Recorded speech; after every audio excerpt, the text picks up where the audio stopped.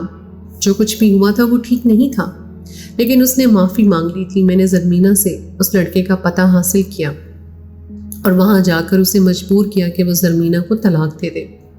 وہ تو خود بھی زرمینہ سے اب جان چھڑانا چاہتا تھا۔ اس نے زرمینہ کو طلاق دے دی، اور میں نے اس کی عدت پوری ہوتے ہی اس سے نکاح کر لیا۔ کسی کو بھی میں نے اس بات کی خبر نہیں لگنے دی تھی کہ ہم دونوں کے درمیان کیا ہوا تھا۔ میں نے زرمینہ کے گناہوں پر یہ سوچ کر پردہ ڈال دیا تھا کہ میں بھی بہت گنہگار ہوں۔ ہو سکتا ہے کہ اسی طرح خدا بھی میرے گناہوں کا پردہ رکھ لے۔ جس نے بھی یہ سوال کیا کہ ہم دونوں حج سے واپس کیوں لوٹ آئے تھے، اسے میں نے یہی بتایا تھا کہ زرمینہ بہت بری طرح بیمار ہو گئی تھی اور ہمارا وہاں رکنا ممکن نہیں رہا تھا۔